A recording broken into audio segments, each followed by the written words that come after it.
Hello, and welcome to the Designing with Love podcast. I am your host, Jackie Pellegrin, where my goal is to bring you information, tips, and tricks as an instructional designer. Hello, GCU students and alumni. Welcome to episode 20 of the Designing with Love podcast. In this episode, I will cover the most effective methods to start using audio and video recording software when designing interactive experiences for your learners. In addition, I will cover some common software tools that have audio and video recording features already installed. Depending on the type of software you are using to create your interactive learning experiences, there may be audio and video recording features already embedded in the tool, which makes the process more efficient and seamless. However, there may be instances where you desire to have the ability to perform advanced editing that is not available in the current tool.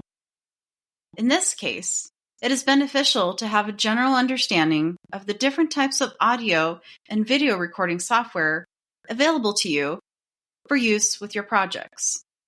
Some of the software tools offer free options, which is beneficial. First, I will cover some of the most common software tools that have audio and video recording and editing features embedded into them. The first software tool I will cover in this episode is Canva.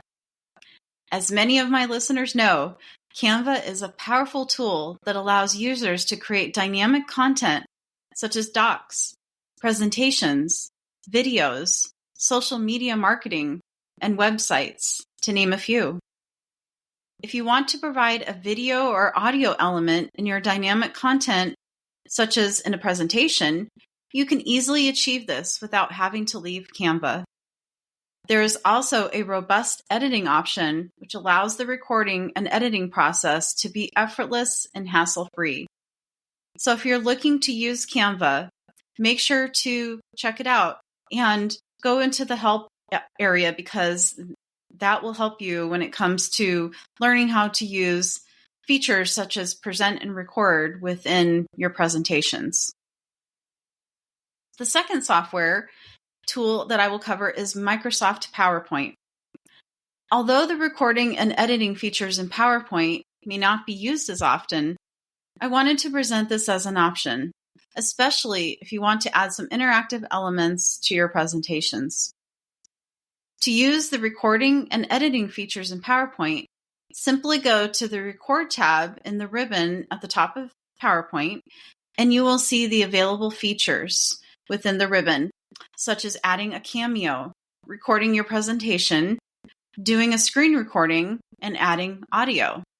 Some people may not even know it's there, so it might be a hidden gem for you if you haven't checked it out. So make sure to check out the Record tab. Once you have recorded your presentation, it is best to review it and make sure everything turned out as you wanted. If you need to make any adjustments on the slides, you can record the elements again. So it's pretty easy to do that with PowerPoint. But again, make sure to check out both options and see which one you like. A lot of my students that have taken classes, they love Canva and they love the present and record feature. So feel free to take a look and explore those even more.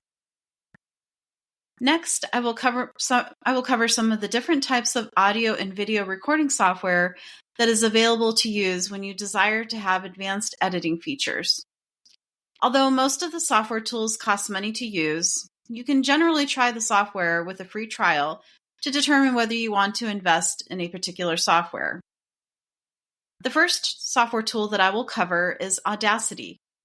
Audacity is an open source audio editing and recording application that you can download to your computer. With Audacity, you can record and produce music, podcasts, and voiceovers with ease. So if you haven't had a chance to check out Audacity, I would highly recommend doing that. Just do a search in Google for Audacity, and you should be able to find it pretty easily and create a free account. The second software tool is Camtasia. Camtasia is a video creation and editing software that includes AI technology. A lot of tools do have AI technology, so it's no surprise here that Camtasia has that. Camtasia is part of the TechSmith family, so that's no surprise at all. Some of the key features include screen recording, camera recording, and audio recording. The fourth software tool is ScreenPal. ScreenPal, which was previously known as Screencast-O-Matic, which most people probably know it as, is an all-in-one app for easy and engaging visual communication.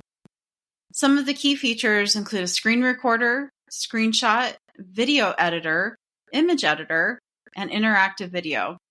I've used ScreenPal, which used to be Screencast-O-Matic, for many years, and I would say that's a great tool. And what's nice is that it has a low price point, so you can try it, I believe, for 30 days. If that's still that way, I'm not exactly sure, so you'll have to check that out.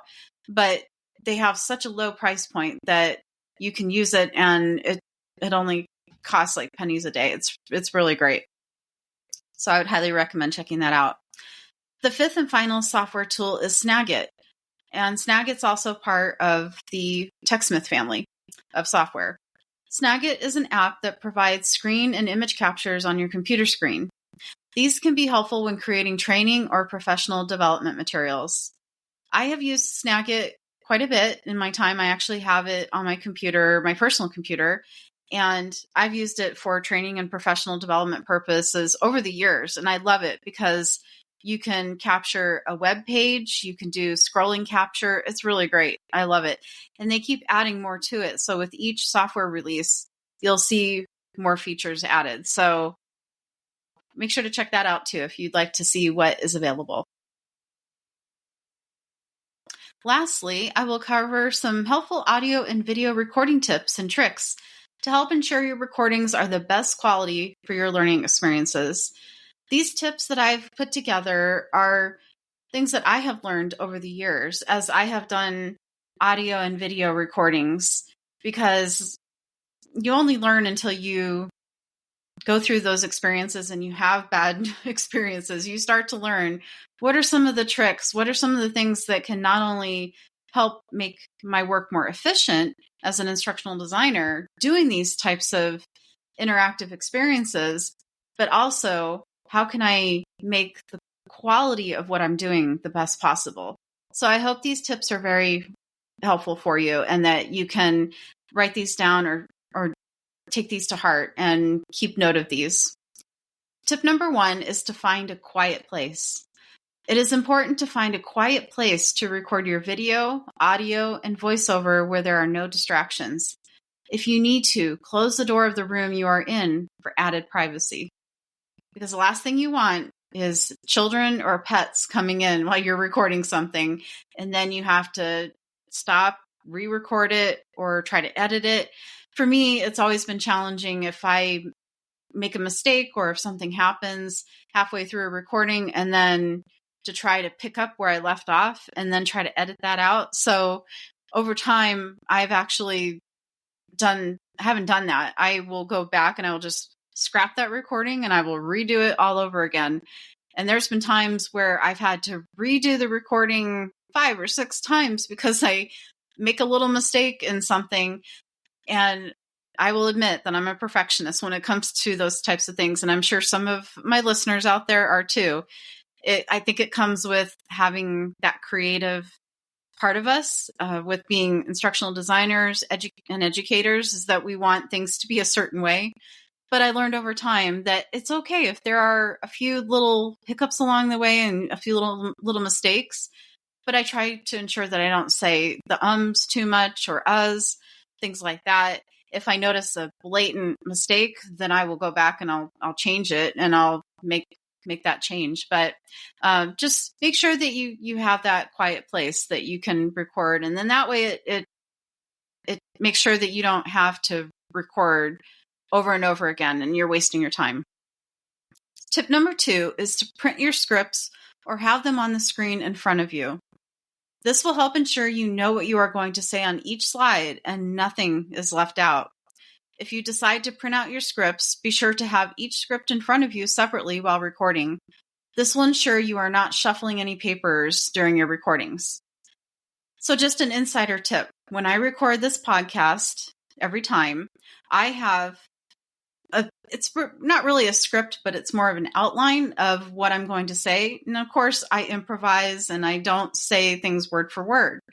But what's really nice is that I have a large screen here in my home office. And on the right side of the screen, I have the Word document with the outline. And then on the left side of the screen, I have Riverside FM, which is the podcast recording software that I am using to record this podcast and that I use to record all my podcasts. So what's nice about it is that I don't have to print out my outline. I can just have it on the screen and I can just scroll through however I need to when I'm going through that. So consider how to do that.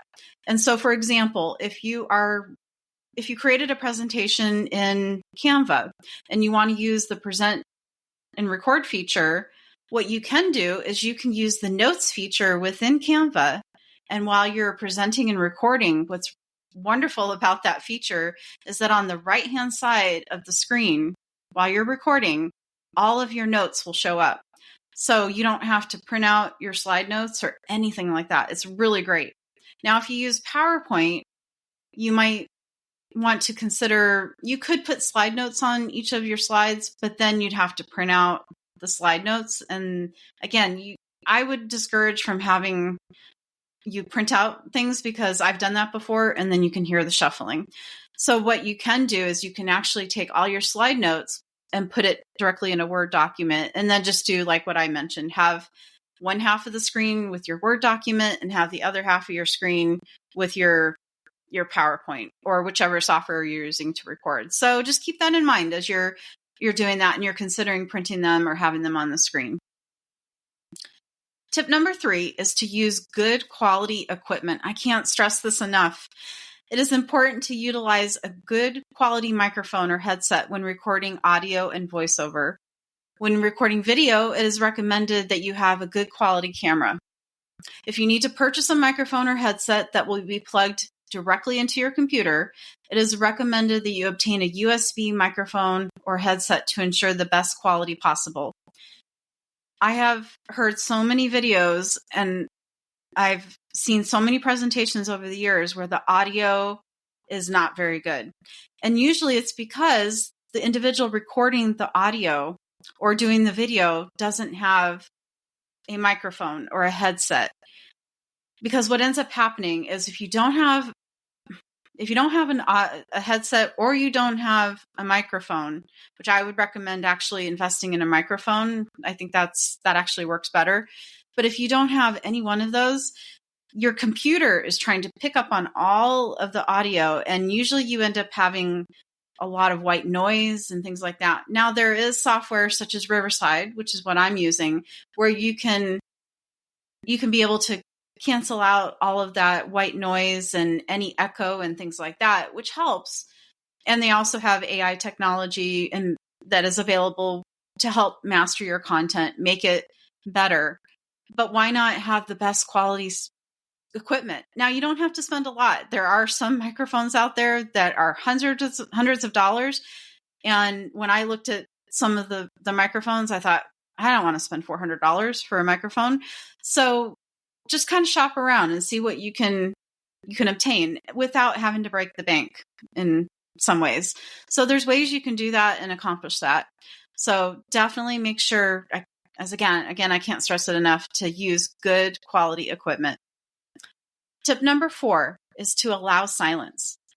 When recording audio and voiceover, make sure to allow at least 2 seconds of silence before and after your recording. This allows you to remove any noise, such as a mouse click or breaths, by trimming the beginning and ending of the recording. This is something I learned early on when I was recording voiceovers and audio for professional development and training, especially things that would go into Captivate and Storyline and things like that. I didn't do that. I would hit record and then I would start talking. And then I realized, oh my gosh, I can hear my breath at the beginning and I can hear the mouse click and then I'd have to edit it. And so what I realized is that I needed to hit record and then stop or just allow silence, at least 2 seconds. I think that was about the time that I realized that the 2 second mark was pretty good.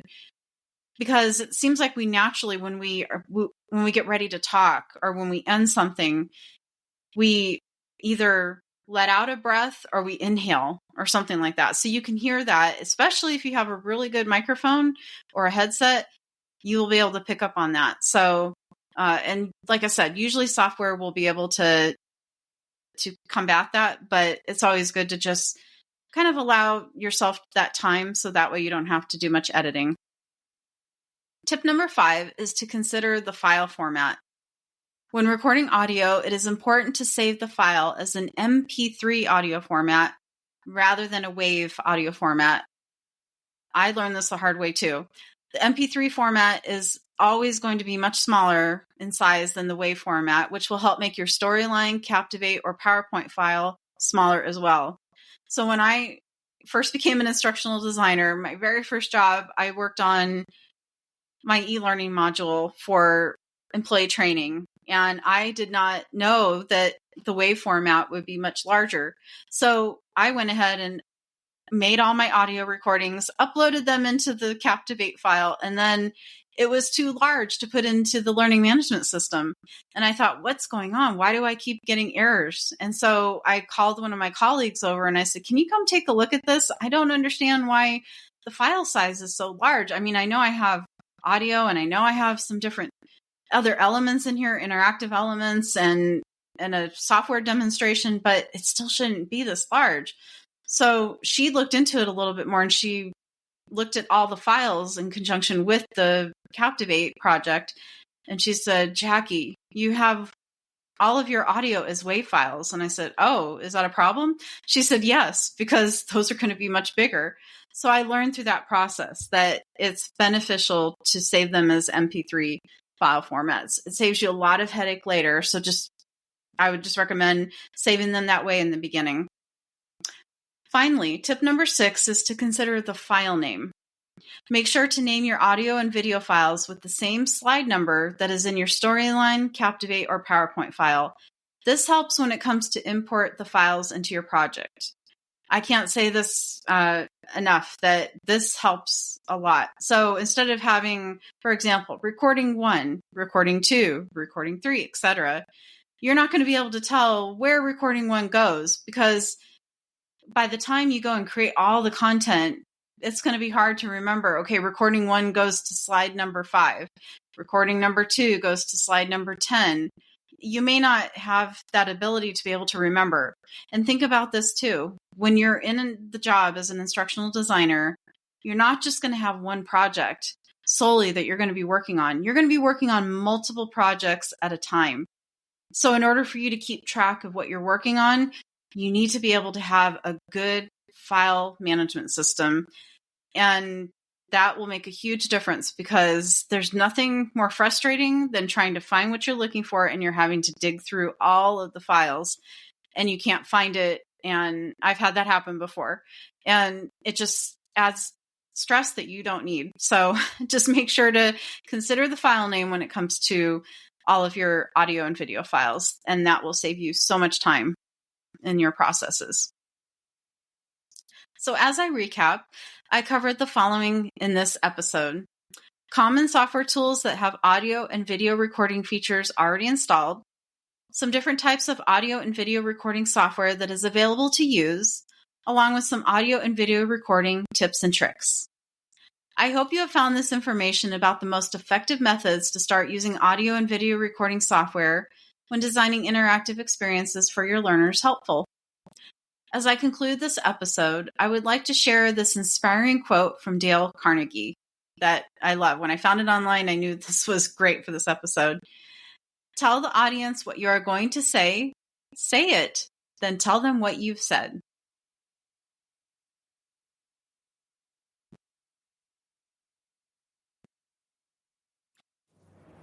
Thank you for taking some time to listen to this podcast episode today. Please take a moment to like the episode and share it with others so they can learn about this topic as well. Have a great day.